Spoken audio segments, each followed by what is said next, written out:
pues es por lo que entiendo que me han llamado para que hable de esto. Y ahora, ya desde vuestro punto de vista, lo que me he preguntado a la hora de preparar esta conferencia es qué puede resultar interesante para los alumnos de los centros de enseñanza primaria y secundaria de Valladolid.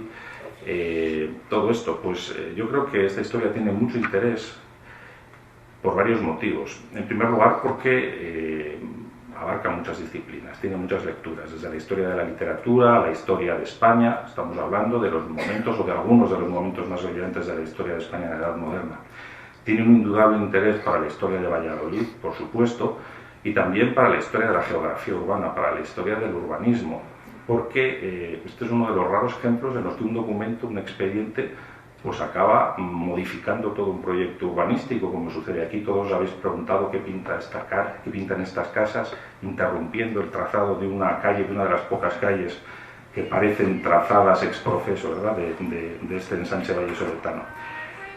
Pero además todo lo que rodea la estancia de Cervantes en Valladolid y esta historia, porque al final es una historia pues muy interesante y muy bonita, está apoyada en recursos que los alumnos deberían conocer o que deberían aprender a manejar. Y estos recursos son, en primer lugar, pues la bibliografía, y en segundo lugar son las fuentes primarias en forma de documentos, pero documentos de muchas formas. Yo voy a intentar documentar todo lo que vaya contando, unas veces con documentos en forma de expediente judicial, en otros casos utilizaremos documentos cartográficos, muchos planos, pero también fotografías, estampas, vistas de Valladolid, etcétera. Y estos recursos primarios nos van a poner en contacto pues con instituciones en la ciudad o de la ciudad y de fuera de la ciudad, que también está muy bien que los alumnos o los estudiantes conozcan y se familiaricen con ellos. Vamos a hablar del archivo de la Real Chancillería, vamos a hablar también del archivo municipal, pero vamos a hablar, por supuesto, de la Casa de Cervantes y también de la Real Academia Española. Bueno, pues con todos esos ingredientes se pueden hacer cosas muy interesantes, y de hecho hay muchas iniciativas, y entiendo que el propósito de María va, en cierto modo, al organizar estas jornadas con el CEFIE, va por aquí. Bueno, pues empezando ya con el tema de Cervantes.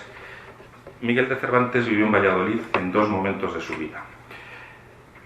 Entre 1551 y 1553, cuando contaba apenas con 4 o 5 años de edad, es decir, que cabe pensar que la primera formación de Cervantes tuvo lugar en Valladolid, y después, en una época de madurez, hacia el año entre 1604 y 1606 aproximadamente, en el momento en el que se publica en Madrid la primera parte del Quijote, y en el momento en que Cervantes se afana escribiendo pues algunas de sus novelas ejemplares, en concreto El coloquio de los perros, El licenciado Vidriera o La ilustre Fregona, al parecer. Entre ambas estancias hay dos paralelismos evidentes. Las dos estancias coinciden con momentos brillantes de Valladolid. Valladolid es sede de la corte durante esos dos periodos, y esas estancias no son conocidas a través de dos procesos judiciales. Dos procesos judiciales en los que se vieron envueltos Cervantes y su familia. En primer lugar, el primero de los procesos no le afectó a Cervantes, que era un niño de 4 años, pero sí a su padre, Rodrigo de Cervantes, y ese proceso nos da a conocer muchos elementos, mucha información sobre la primera infancia de Cervantes y sobre todo sobre la familia de Cervantes. Y el segundo proceso afecta de lleno a Cervantes, es este proceso de Ezpeleta, del que Silvia y Vanessa os han hablado y del que hablaremos continuamente. ¿Y por qué son importantes estos procesos? Pues estos procesos son importantes por una razón. Cervantes, sabéis que la mayor parte de la existencia de Cervantes fue azarosa, fue una persona que no lo tuvo fácil, como la mayor parte de los súbditos de aquel reino, por otra parte. Y además de un destino difícil, Cervantes compartió con la mayoría de las personas que vivieron en su época pues un anonimato entre comillas. la información que tenemos sobre las personas suele ser escasa. La mayor parte de las personas no dejan rastro escrito, no dejan testimonio escrito de su existencia por la tierra, o los testigos, mejor dicho, dejan un testimonio muy escueto. Pues en modo de partidas de bautismo, si acuden al notario para celebrar algún tipo de contrato, pues efectivamente dejan huella, y también las fuentes fiscales nos proporcionan información sobre las personas. Pero en el caso en el que exista algún pleito, en el que tengan algún problema con la justicia, ahí el número de información y de testimonios se multiplica. ¿Por qué? Pues porque la vía procesal, desde que se configura en el derecho castellano en el siglo XIV, pues lleva implícito la existencia de pruebas, los interrogatorios y el aporte de información para que los jueces puedan pronunciar sus sentencias. Y esa información que se proporciona es un caudal inagotable, muchas veces, de datos. Y buena parte, o de lo poco que se sabe, sabéis que la vida de Cervantes es muy desconocida, pero lo poco que conocemos es precisamente a través de los procesos. Pues bien,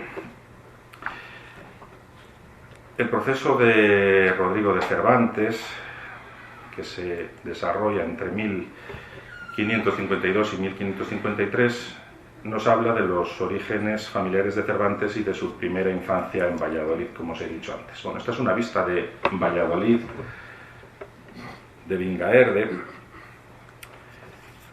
que es un flamenco que viene a España por encargo de Felipe II y toma vistas o realiza vistas de diversas ciudades. Esta es desde luego la vista más bella del Valladolid de la Edad Moderna que conservamos. Está en Viena, el original.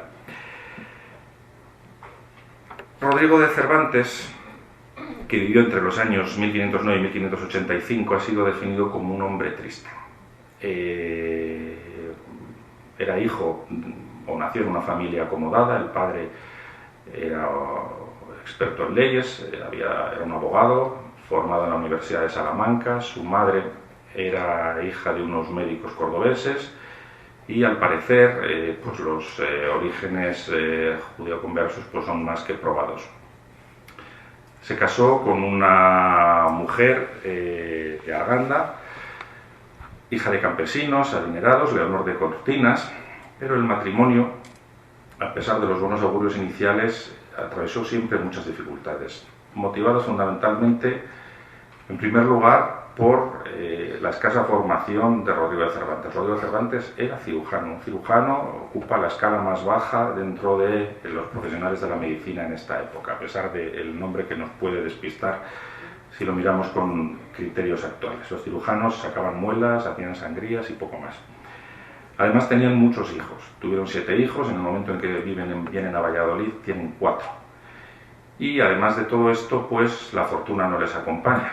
Viven en Alcalá de Henares, donde nace Cervantes, y al parecer tienen una negligencia profesional con un poderoso de Alcalá que, bueno, pues les hace salir, o recomiendan su salida de Medina, y vienen a Valladolid. Valladolid en esta época es una ciudad brillante, aloja la corte de los archiduques Maximiliano y María, que son regentes del reino, durante una visita, o durante un viaje, mejor dicho, que Felipe II hace por espacio de 3 años a Europa. Y esta ciudad es una ciudad dinámica y foco o polo de posibles oportunidades. Por eso vienen los Cervantes y por eso se instalan en Valladolid, pero en Valladolid no les va bien. Y contraen deudas para poderse mantener. Y al contraer deudas y no poder pagarlas, la justicia actúa contra ellos como se actúa de ordinario contra los deudores. ¿Qué se hace cuando alguien debe dinero? Pues se le apresa y se embargan sus bienes. Esto es terrible, no tanto el embargo de los bienes, que también, pero sobre todo el apresamiento del cabeza de familia, porque se acaba la fuente de ingresos y eso conduce inmediatamente a la familia a la miseria. Creo que es una cosa muy fácil de entender. Bueno, pues ¿cómo actuaron? Este es el proceso. El proceso se inició ante el corregidor de Valladolid, ante el teniente de corregidor de Valladolid, pero acabó en vía de apelación en la Real Chancillería. En la Real Chancillería, donde se conserva un archivo magnífico que es el responsable de que este proceso haya llegado hasta hoy día.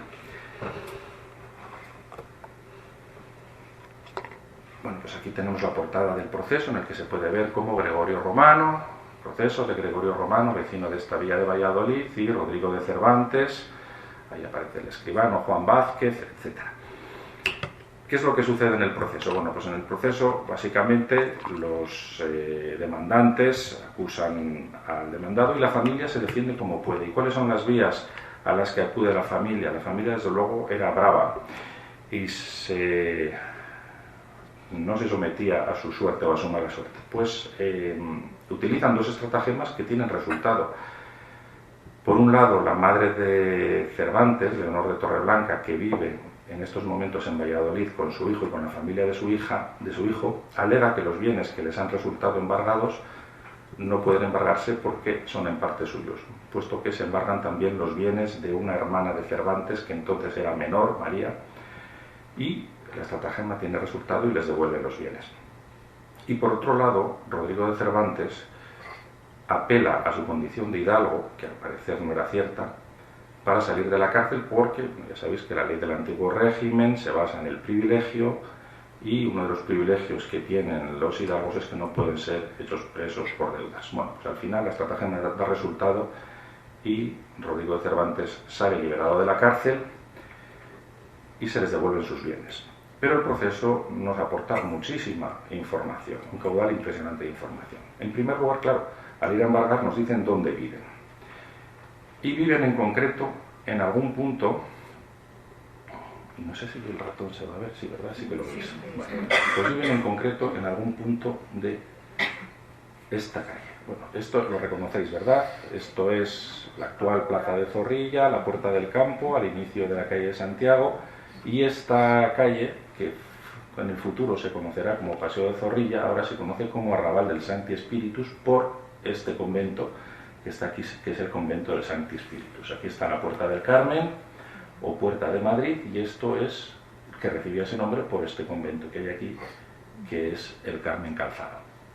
Bueno, pues sabemos que la familia vivía en una de estas casas, o en una casa que estaba situada en este arrabal, porque así nos lo dicen en el pleito.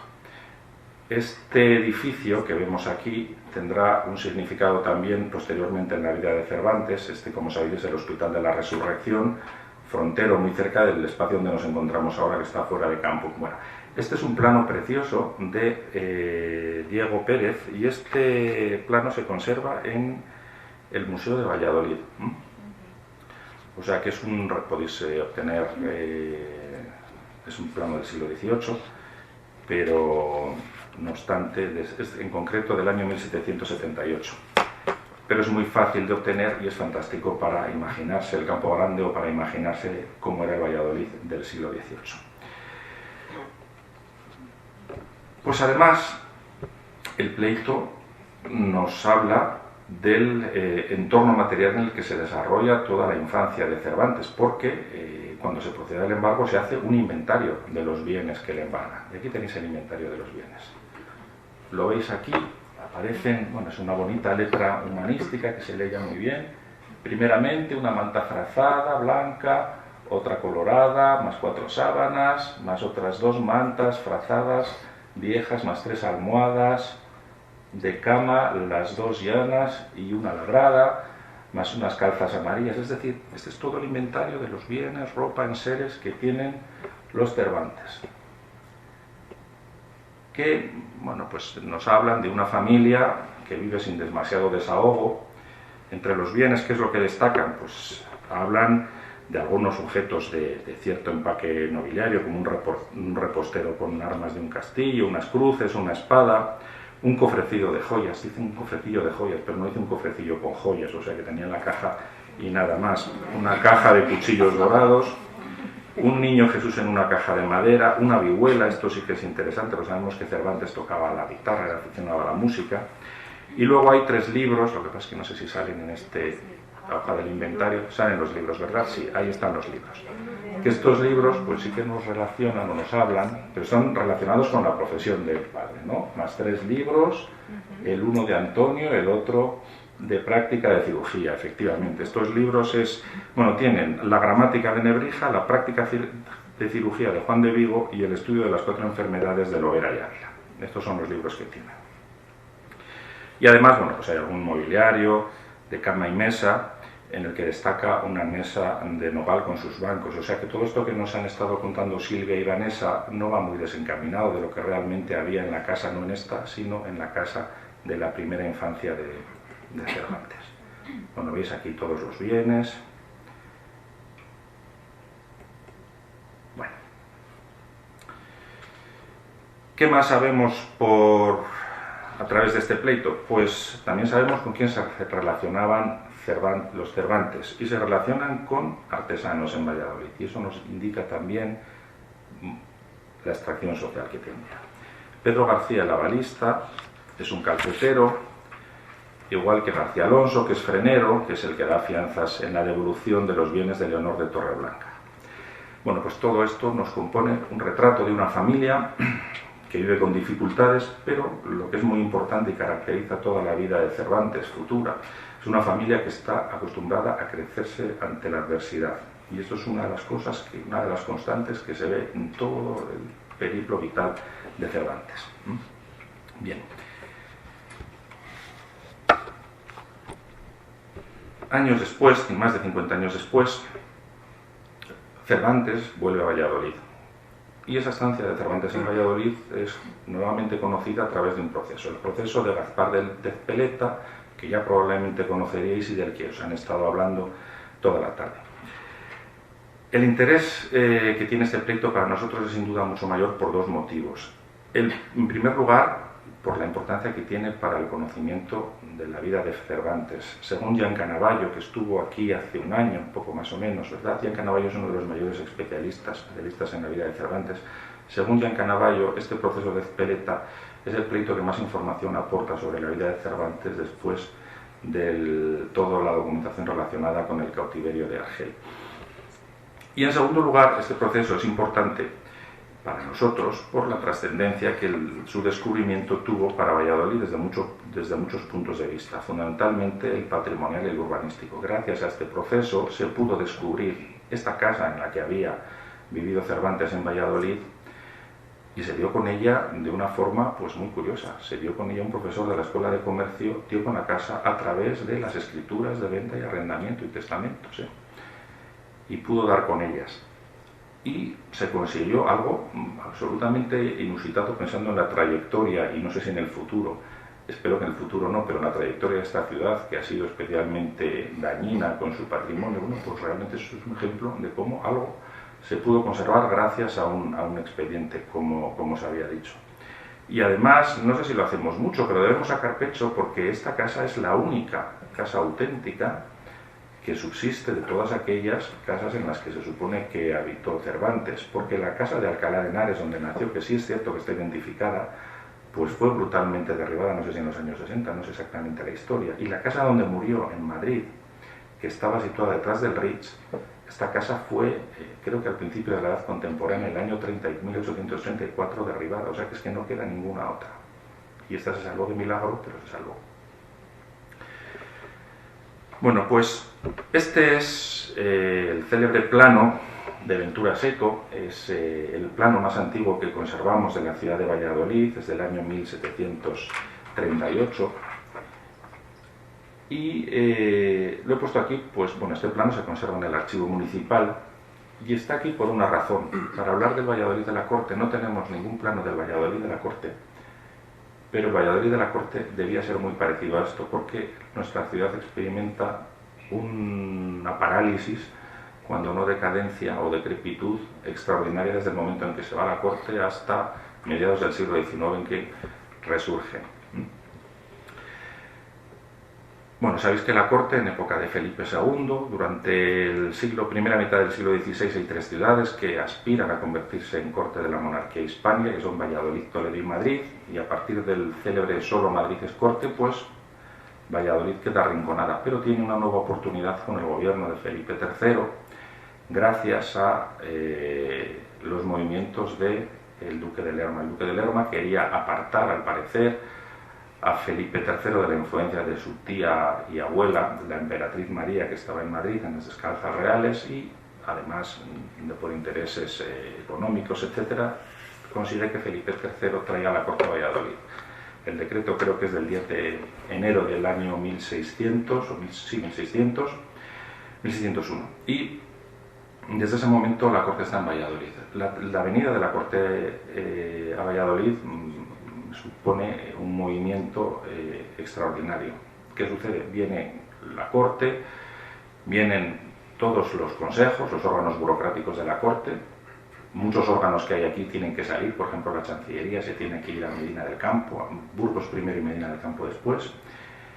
Y junto con los consejos vienen los grandes, y junto con los grandes viene un tropel de personas buscando oportunidades cerca de los poderosos. Y para alojar a toda esta gente son necesarias casas. En ese contexto, Juan de las Navas, que es un hombre de negocios muy hábil, es abastecedor de las carnicerías de Valladolid, entre otras cosas, edifica 5 casas en un área marginal de la ciudad entonces, 5 casas destinadas al alquiler. Y en esas casas es donde va a habitar nuestro Miguel de Cervantes junto con su familia. Estas casas estaban en un entorno nada saludable, porque hoy nos parece un sitio buenísimo. Qué bien vivía Cervantes, no vivía nada bien. Vivía fuera de la muralla, vivía al lado de un hospital, y los hospitales eran sitios donde la gente iba a morir, no donde la gente aspiraba a curarse. Y además vivía muy cerca de los entonces moriscos. Todavía no se les había expulsado, se les expulsa poco después, en 1609, pero entonces vivían todavía. Era una comunidad marginal, y sabéis que la morería estaba situada en un triángulo, imaginaos un triángulo entre Montero Calvo, Claudio Moyano y Santiago. Ese triángulo donde están las calles Santa María, Alcayeres, bueno, pues eso era la morería. Es decir, y además al lado de la casa estaba el rastro. Esto del rastro es el matadero donde mataban a las reses. Ya sabéis que lo del rastro es porque las arrastraban y todo eso. O sea, era un sitio pues muy edificante. Pues aquí vivían. Miguel de Cervantes no viene solo, viene con su familia. Ya Vanessa y Silvia nos han estado explicando cómo con él viven 2 generaciones de mujeres. Viven su mujer, Catalina de Palacios, que durante los días del proceso no está, pero también viven sus dos hermanas, Andrea y Madalena, una sobrina, Constanza, y vive también Isabel de Saavedra, la hija natural de Cervantes, y una criada, en 50 metros. Que bueno, era muy habitual para la época, eso no hay que sorprenderse, y es muy habitual también ahora. Bueno, pero además de los Cervantes, con ellos vienen y con ellos se van un grupo de personas de Madrid que tenían relación estrecha con Cervantes. Sobre todo 2 familias, la familia del cronista Esteban de Garibay y la viuda de su amigo, su maestro de poesía, Pedro Laínez. Ellos vienen y se van y ocupan viviendas pues contiguas. Hemos estado probablemente en alguno de los cuartos o los cuartos que ocupaban estas familias. Y la pregunta clave en todo esto es qué relación existe entre Miguel de Cervantes y este Juan de las Navas que os he explicado hace un momento, que construye estas casas. Pues la relación, según ha demostrado el recientemente fallecido Anastasio Rojo, que era un historiador, un investigador, un todo fantástico, la relación no era en absoluto casual. No era en absoluto casual. ¿Por qué? Pues porque Juan de las Navas y su padre eran, entre otras cosas, administradores de los bienes y sus representantes ante la Real Chancillería de los duques de Béjar. Eran administradores del palacio que los duques de Béjar tenían en la calle Guariza, en la actual calle María de Molina. En estos momentos el duque de Béjar es Alonso Diego de Zúñiga y Sotomayor, 6º duque de Béjar, al que, como sabéis, está dedicada la primera parte del Quijote. El duque de Béjar en esta época es uno de los grandes de Castilla, es una de las 5 familias grandes, pero están atravesando una mala época, tienen poco dinero, pero lo que conservan intacto es el prurito cultural y su afición extraordinaria por la cultura y por los libros y por una corte literaria. Y en realidad lo que viene a decir Anastasio Rojo, y yo creo que con toda propiedad, es que todas estas personas formaban parte de la corte literaria del duque y por eso están juntas aquí y en estas casas, no en otras casas. Había un vínculo claro entre todas estas situaciones.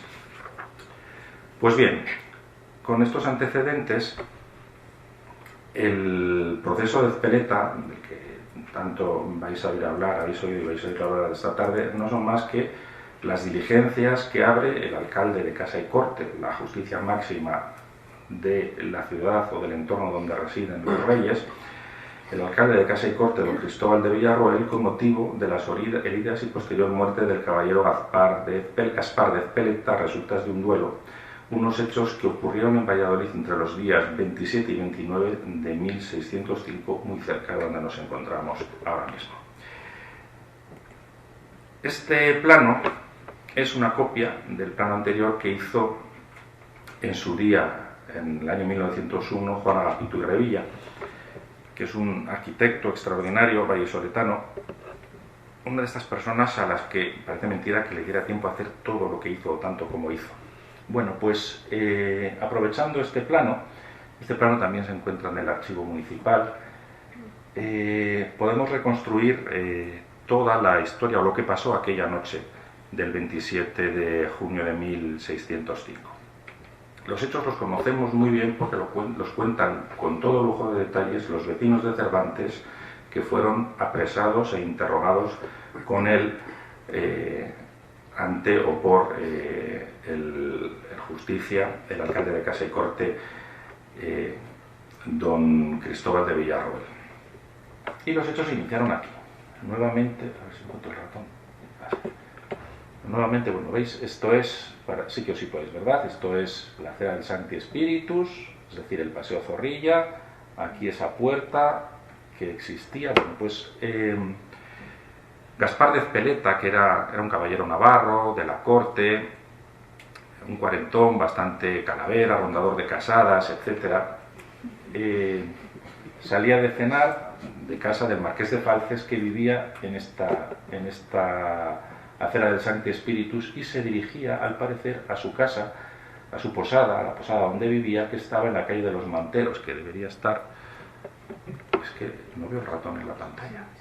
Sí se ve, aquí desde luego no se ve porque es blanco. Bueno, vamos a ver.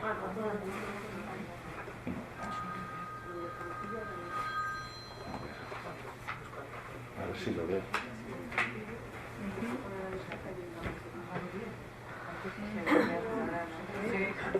¿Está en algún sitio? Vemos las calles, ¿no? Me dan ganas de levantarme. Bueno, pues el marqués de Falces vivía aquí y este hombre vivía en la calle de los Manteros, que es la calle actual Mantería, que es esta calle de aquí, ¿la veis? Sí. Bueno, pues en su camino sale de aquí, se dirige... Ah, vale, perfecto, gracias. Se dirige por aquí y justo al llegar a la puerta del Hospital de la Resurrección se encuentra con una criada, con la criada de una vecina de Cervantes, Isabel de Islayana se llama, que había salido de su casa a coger agua con un cántaro. La recogida de agua era una cosa que correspondía o a las criadas o a las hijas jóvenes de la casa. Ella cuenta con todo lujo de detalles, cómo sale de la casa, se encuentra con un pícaro que le da un cuarto para que le lleve el cántaro, y cuando llega a la fuente de Argales, que era esta señalada aquí, que era una fuente, una traída de aguas que aseguraba agua potable, buena, de buena calidad para los vallisoletanos, pues se encuentra justo delante del Hospital de la Resurrección con este Gaspar de Ezpeleta, que venía embozado y que le da un pellizco y le dice que se vaya con ella, a lo que ella le contesta pero le reconoce. Esa es la última vez, según relata la testigo, que lo ve con vida, porque ella continúa llenando el cántaro mientras él baja calle abajo, y calle abajo le sale al encuentro un hombre embozado en un puente que no es ese puente que aparece ahí, sino que es un puentecillo de madera que no está representado, o era un puentecillo de madera que no está representado.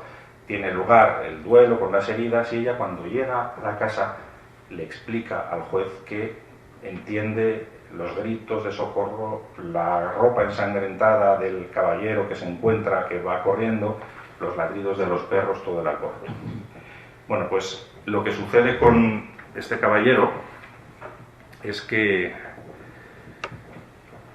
busca refugio cuando le hieren, y de forma nada casual al parecer, en casa de los Cervantes. Da unas voces y bajan a recogerle unos vecinos de Cervantes, le avisan al propio Miguel de Cervantes y lo suben a una casa y le dan le dan socorro. En concreto es Luis de Garibay el que llama a Miguel de Cervantes para socorrer a este hombre. Y a raíz de este momento, pues, se inician las investigaciones, y en el curso de las investigaciones el juez decreta la prisión de buena parte de las personas que vivían allí, no tanto por ser sospechosas de la muerte de este hombre, que también, sino porque muchas de ellas tienen una conducta moral ambigua, o por lo menos poco de fiar. Bueno, ¿y sobre qué nos ofrece información este proceso? Pues este proceso nos ofrece una información valiosísima sobre el Valladolid de la corte en primer lugar. Se habla de todo tipo de situaciones que hablan, bueno, se habla de los grandes, de los menudos, de los criados, de los pícaros, de los buscavidas. Se habla también del escenario en el que se mueven, que es el escenario del Valladolid que conocemos y del Valladolid que hemos perdido. Se habla del puente del Esgueva y de sus puentes, de la Puerta del Campo, del Hospital de la Resurrección, de la Fuente de Argales, de la calle de los Manteros, de la iglesia de San Llorente. Y también se habla de actitudes y del pálpito y la intimidad de la vida. Se habla del cortejo, del recato, de la siesta, del honor, de cómo se toma el fresco una noche de verano o cómo se va a misa a la iglesia de San Llorente. Pero nos ofrece mucha información, en segundo lugar, también el pleito sobre la familia de Cervantes. Esto es una de las cosas más interesantes del pleito. Ya hemos dicho quiénes son los que viven en la casa de Cervantes. Y en esta casa tienen protagonismo sobre todo las mujeres. Las mujeres de esta casa, sobre todo una de las hermanas, la sobrina y al parecer también la hija, aunque no está tan claro, comparten oficios, son costureras, hemos visto el estrado que nos han enseñado, y además de oficio comparten una mala reputación, porque son mujeres que tienen o han tenido relaciones sentimentales con personas poderosas, ricas y poderosas, que no han acabado en matrimonio. Esto se ha interpretado tradicionalmente de muchas formas. Esto, evidentemente, cuando se descubrió este proceso fue un shock, os podéis imaginar, luego hablaremos de ello. Se ha interpretado de muchas formas. Los historiadores, o algunos de los historiadores tradicionales de la vida y obra de Cervantes, pues las han tratado con conmiseración, como pobres mujeres que han visto frustradas sus anhelos de un matrimonio ventajoso. Pero en la actualidad no se interpreta así. Hay un trabajo, es un articulito no muy largo, de Rosa Rossi, que dice que en realidad la conducta de estas mujeres es distinta, que son mujeres que se apartan de los patrones tradicionales de la casada honesta, de la mujer pública o de la mujer de religión, y que su conducta se acerca más a la de las cortesanas del Renacimiento. Es decir, son mujeres cuyo medio de vida es tener relaciones discretas con personas poderosas que les aportan un medio económico con el que vivir. Bueno, pues sea como fuere, además de sobre las hermanas de Cervantes, este proceso aporta información sobre los inquilinos del resto de las casas que vivían con Juan de las Navas. Hemos comentado ya, había comentado algo sobre ellos. Pues Luisa de Montoya es viuda del cronista real Esteban de Garibay. Muchos de ellos tienen relación con las letras, como por ejemplo Juana Gaitán, que es viuda del poeta y amigo de Cervantes Pedro Laínez. Y luego encima del cuarto de Cervantes vive Mariana Ramírez, de poco más de 30 años, viuda con su madre e hijas pequeñas, que estaba amancebada de manera casi pública con un hombre casado, con Diego de Miranda, y sobre todo María Gomedo, que es una viuda de 35 años, que vive con su hermana Luisa de Ayala, de 22, y Jerónima Sotomayor, de 23, y con ellas viven algunas criadas, entre otras Isabel de Islayana, que es esta criada que cuenta cómo se encuentra con el bueno de Ezpeleta. Esta es la casa realmente más visitada y la casa que más escándalo provoca, y es una casa que conocía Gaspar de Ezpeleta y seguramente en ella intentó encontrar refugio. También nos ofrece información sobre las actividades de Miguel de Cervantes, un hombre, según aparece en una de las declaraciones, y esto es extraordinariamente importante, un hombre que escribe y que trata de negocios y que por su buena habilidad tiene amigos. Esto es lo que dice Andrea, la hermana de Miguel de Cervantes, de su hermano. Efectivamente, Cervantes vino muy probablemente a Valladolid intentando solucionar algunos de los problemas que tenía en su, ya sabéis que era recaudador, trabajó de diversas formas para la hacienda pública, etc. También vendría intentando encontrar la proximidad del duque de Béjar, pero este hecho que la hermana de Cervantes, Andrea, deja muy claro, nos habla del trato con hombres de negocios constante que tiene Cervantes. Y le preguntan por ello así directamente, le preguntan ¿qué personas son las que entran de visita en el aposento de esta confesante? Y esta dijo que algunas personas entran a visitar al dicho su hermano por ser hombre que escribe, que trata de negocios y que por su buena habilidad tiene amigos. ¿Y quiénes son estos amigos? Pues una revisión de los amigos a los que se cita en el proceso también, por cierto, pues nos va ayudando a conformar cuál es el escenario, cuál es el universo de Cervantes. Los amigos que le visitan, probablemente en un brasero parecido al que hemos visto en esa sala donde escribe, son Fernando de Toledo, el señor de Igares, que visita en varias ocasiones a Cervantes. Este es un aristócrata encumbrado a que Cervantes conoce desde su etapa sevillana y que llega a Valladolid a la vez que él, buscando a la corte. Pese a su linaje, el señor de Igares pasa verdaderos apuros económicos en estos días. Es un hombre permanentemente endeudado y permanentemente perseguido por la justicia. Junto con él visita a Cervantes Simón Méndez, que es un mercader portugués que desde 1604 es tesorero de la renta de los diezmos de la Mar de Castilla y de Galicia y que vivía también en el barrio del Sancti Spíritus. También visitan con frecuencia Cervantes Agustín Rayo. Agustín es uno de los muchos genoveses que actúan en la corte, es asentista de altos vuelos, relacionado con los Spínola. Toda esta trama pues, nos ayuda a conformar, como veis, este universo. Y también está Lope García de la Torre. A Lope García de la Torre no lo conocemos por el proceso de Ezpeleta, pero sí lo conocemos por otra fuente primaria fundamental para el conocimiento de estos días de la corte, que es la Fastiginia de Piñeiro da Vega. Este es un banquero y hombre de negocios de cuya relación se habla en la Fastiginia, como os digo, y es muy gracioso porque Cervantes, en la Fastiginia se cuenta cómo Cervantes juega hasta altas horas de la mañana a las cartas con su mujer, con la mujer de este Lope García de la Torre. O sea que tenemos un Cervantes mucho más mundano de lo que se nos ha contado. Y hay una obra de Javier Salazar Rincón que tiene párrafos acertadísimos y que nos ayuda a entender cómo veían los contemporáneos de Cervantes a Cervantes, y podemos entender también muy bien por qué fue Cervantes en cierto modo apresado, interrogado y tenido por sospechoso.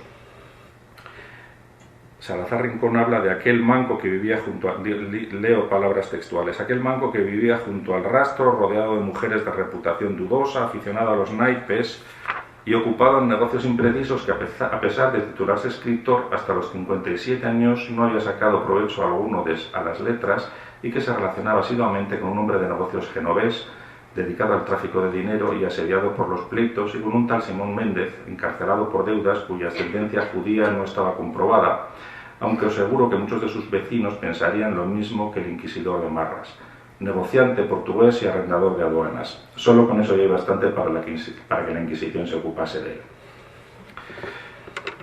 Bueno, pues a partir de aquí viene la última parte de estas palabras, en las que me voy a centrar en las cuestiones relacionadas con el hallazgo del proceso, que tienen mucho interés.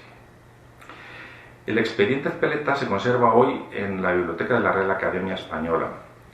Es el número 1 de la colección de manuscritos, y a diferencia de los manuscritos que le siguen, en los que está perfectamente clara la procedencia del manuscrito y la filiación incluso, aquí no se dice nada. Esto es probablemente lo que ha dado pie a muchas especulaciones y a mucha confusión sobre la procedencia orgánica de este proceso. ¿Dónde se sustanció este proceso y cómo llegó a la Biblioteca Nacional? Siempre o por lo menos en Valladolid, en muchas ocasiones se ha dicho que el proceso Ezpeleta procedía de la Real Chancillería. No es cierto, porque lo sustanciaron los alcaldes de Casa y Corte, y los alcaldes de Casa y Corte o el archivo de Casa y Corte, estaba en Madrid. El primero que habló de que este proceso procedía del archivo de Casa y Corte, pues fue precisamente Astrana Marín. Y aunque Astrana Marín no lo dice, la pregunta es ¿por qué este silencio? Narciso Alonso Cortés da la clave en 1916. En 1916 Narciso Alonso Cortés escribe: pasaron los tiempos en que se tenía inédito el proceso de Ezpeleta por meticulosidades y repulgos inexplicables. Y es que, claro, un documento que dejaba ver, no entrever, ver a las claras la poca honorabilidad de las hermanas de Cervantes, en las que se dibuja un perfil de un Cervantes de esta manera, pues no era cómodo. Hoy no cabe ninguna duda de cuál es esta es la portada del proceso de Ezpeleta, averiguaciones hechas por mandado del señor alcalde Cristóbal de Villarroel sobre las heridas que se dieron a don Gaspar de Ezpeleta, caballero del hábito de Santiago. Hoy no queda ninguna duda, o no cabe ninguna duda sobre la procedencia. Y de hecho, esta copia que tenéis aquí es de un inventario del Archivo Histórico Nacional, el inventario de los procesos que se vieron en el Tribunal de Alcaldes de Casa y Corte, y en el legajo 138, la causa número 30, ahí la tenéis, es una causa contra Diego de Miranda, Mariana Ramírez, Andrea de Cervantes, Juana Gaitán, Caterina Guillén, Constancia de Obando y Miguel de Cervantes. Lo veis, por cuestión es una disputa, una pelea por cuestión y heridas. Este es uno de los muchos procesos criminales que nos hablarían, o compondrían un magnífico retrato de la conflictividad, del mundo de la conflictividad en Valladolid, en el Valladolid de la Corte y en la Corte en general, si se hubieran conservado. El problema es que todos, absolutamente todos, fueron quemados como papel inservible en el año 1834. Solo que sepamos se ha salvado de todos estos procesos el proceso de Ezpeleta. ¿Y por qué se ha salvado? Pues porque antes del año 1834 ya no se encontraba en el archivo. ¿Y por qué no se encontraba en el archivo? Pues porque a raíz de la confección de este inventario alguien se dio cuenta de lo que ahí había y lo sacó. Y la propia confección del inventario es curiosa y graciosa. Sabemos, lo dice el prólogo del inventario, que en el año 1761, es decir, un siglo antes, el alcalde de Casa y Corte de turno de entonces, el gobernador de la sala de alcaldes de Casa y Corte, mejor dicho, se dio cuenta de que el archivo estaba totalmente desorganizado. Estaba entonces en el Palacio de Santa Cruz, del actual Ministerio de Asuntos Exteriores, y encargó a 4 presos granadinos, tengo el nombre de los presos, se llamaban Victorino, Francisco, Cándido y Juan Gómez, la confección de un inventario. Y esto, seguramente para aliviar la condena, hicieron este inventario fantástico que permitió que alguien descubriera el pleito, lo sacara, lo llevara a la academia, lo mantuvieron oculto, pues igual que se mantuvo oculto y perdido el proceso de Santa Teresa de nuestro archivo de Chancillería. Pero en cualquier caso, con el tiempo esto permitió que el proceso apareciera y que tuviera efecto en nuestra ciudad. Bueno, pues este es un plano de nuestra ciudad. Este es una vista de Valladolid, hecha por Guesdon, por un francés que a mediados del siglo XIX pues, fue comisionado por una revista parisina para levantar vistas de pájaro de ciudades españolas. Estos trabajaban de una forma, no sé si conocéis esta, supongo que sí, porque es una imagen muy conocida. Hay vistas de 19 ciudades y tienen todas son fantásticas, tienen una perspectiva extraordinaria. Y no es un secreto cómo hicieron esta litografía. Se subían a un globo cautivo, hacían una fotografía y a partir de la fotografía, lo que valía no era la fotografía, lo que valía era la litografía. La fotografía se consideraba un paso intermedio. A partir de la fotografía se hacía la litografía. Esta fotografía la debió tomar Clifford, eso es, el fotógrafo Clifford, que estuvo justo en el mes de mayo de 1854, que es cuando se toma esta instantánea en Valladolid. Y el hecho de que esto esté aquí no es casual, está aquí por una razón, y es que nos permite ver el testimonio más vivo que tenemos de cómo era nuestra ciudad a mediados del siglo XIX, justo antes de que empezase la transformación. A partir de este momento, la población de Valladolid se duplica y la ciudad del antiguo régimen, la ciudad levítica, como ha sido denominada, pues da paso a la ciudad industrial y todo cambia, empezando por el río que se entierra. Bueno, este es un plano de detalle en el que vemos pues muchas cosas. Nuevamente voy a necesitar el micrófono, Vanessa.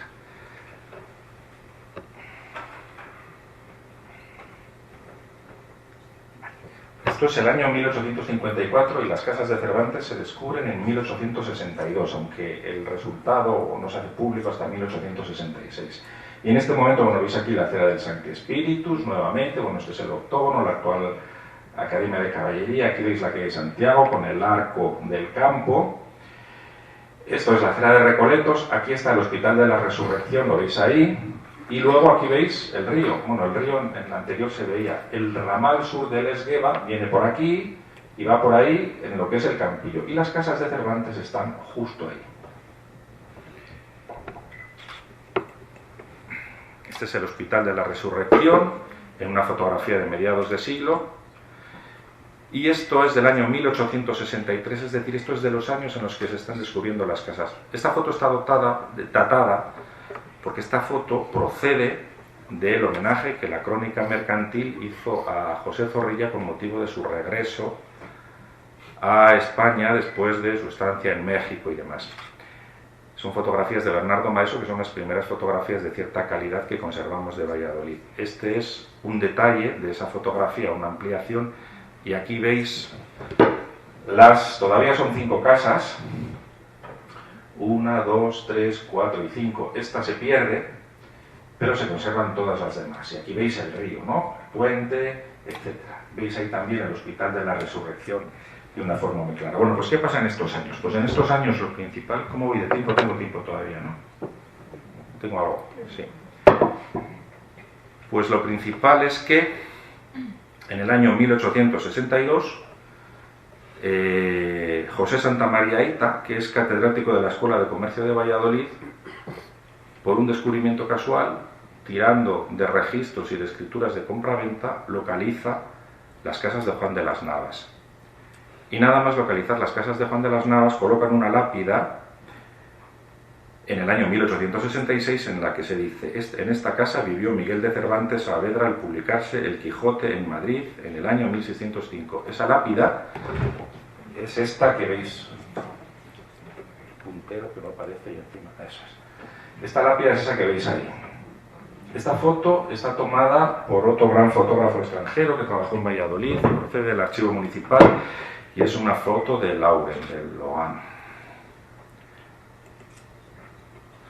Andando el tiempo, empieza a dar sus primeros pasos la Casa de Cervantes como institución cultural. En el año 1872 se constituye un Ateneo del que son personas notables Emilio Ferrari, Macías Picabea y José Estrañi, y este Ateneo da paso en el año 1875 a una nueva iniciativa que es la sociedad titulada La Casa de Cervantes en Valladolid. Esta fotografía corresponde a este momento. ¿Por qué lo sabemos? Pues porque Mariano Pérez Mínguez fue un hombre extraordinario de Valladolid. Es el promotor de nuestro norte de Castilla. Es el que está promoviendo uno de los 2 diarios que se fusionan y dan origen al norte de Castilla. Este era un boticario, pero con unas inquietudes. Era inquieto, movedor de masas, tenía una imprenta, etc. Bueno, pues funda la sociedad La Casa de Cervantes en Valladolid con el objeto de transformar el edificio en biblioteca y museo cervantino y promover el recuerdo del autor y su obra mediante reuniones y certámenes. Bueno, este amuebló la casa y también decoró la fachada. Esto que veis aquí que nos hace reír porque realmente es tremendo, es atroz. Entonces él aquí pone, ya lo veis, ¿no? Pone aquí vivió Cervantes, por encima 4 escudos de Valladolid y por debajo hay 2 tapices, vamos, no son tapices, son dibujos de 2 escenas del Quijote, la de los molinos y la de Don Quijote, ahí se ven los molinos, ¿no? Y la de Don Quijote en Sierra Morena. Pero no se conformó con esto Mariano Pérez Mínguez. Nos lo han contado también Vanessa y Silvia. Fue el promotor de la primera escultura pública en Valladolid y la segunda dedicada a Cervantes en España. Y esta escultura, que es la que hoy podemos ver en frente de la universidad, en frente de la fachada de la universidad, estuvo colocada en primer lugar en el rastro, es decir, en la zona que estaba delante de la casa de Cervantes, en la actual calle Miguel Íscar más o menos. Aquí se aprecian detrás de la casa, es muy difícil imaginarse, aquí tenéis, bueno, en primer lugar tenéis el cauce del río, la referencia más clara, porque esto es el convento de los capuchinos que ha desaparecido, lo que hay ahora mejor no citarlo, pero esto sí que se mantiene. Esta es la torre de San Andrés. Lo que pasa es que la perspectiva de las fotos engaña mucho, ¿eh? Es muy interesante el pedestal de la estatua. El pedestal de la estatua era magnífico y era un pedestal hecho con sobras de otros sitios. Aprovecharon mármol y bustos de una fuente que había en la Rinconada y encargaron estos relieves, que los habéis visto aquí fuera, que luego nos utilizaron en la futura ubicación. Lo que pasa es que Pérez Mínguez murió en el año 1887 y a partir de ahí pues la casa empezó a languidecer hasta que alguien tomó el relevo de Pérez Mínguez. Y este alguien fue Benigno de la Vega Inclán, el marqués Benigno Vega Inclán, el que sería luego primer marqués de la Vega Inclán. Él fue realmente el muñidor de la recuperación, de la última recuperación de las casas, animando a Alfonso XIII, ya os lo han explicado, a comprar una de las casas, animando también a Huntington, al presidente de la Hispanic Society, a comprar otras dos casas, y él mismo compró la última casa, o la primera, la que está más cerca de la Plaza Zorrilla, donde se instalaría posteriormente la Academia de la Purísima. Bueno, pues a partir de este momento ya cuaja el proyecto de institución cultural, con el compromiso real además. Esta es la visita que realizaron los reyes, se ven estas fotografías, bueno, aquí se ve a la reina madre, María Cristina, y en esta otra se ve al rey con la reina Victoria. En esta visita es de 1921 con motivo de la inauguración de las obras de la la Academia de Caballería, pero el rey visitó en 3 ocasiones, que yo sepa, la casa en 1915, 1920 y el 5 de mayo de 1921, que es lo que corresponde esta fotografía. Bueno, pues 30 años después tuvo lugar una nueva rehabilitación y en 1948 el edificio adquiere el aspecto que tiene en la actualidad y se inicia la andadura de la institución que nos acoge hoy. Y esto es todo lo que os quería decir. No sé si tenéis alguna pregunta o... Sí, a mí me gustaría que situaras, si es posible, la estatua de Cervantes. ¿Es la Plaza de España eso? La estatua de Cervantes que has sacado antes, la iglesia de San Andrés detrás, el convento de capuchinos... No, no es la Plaza de España, es que es el Campillo de San Andrés, vamos a ver. Es este espacio que hay aquí.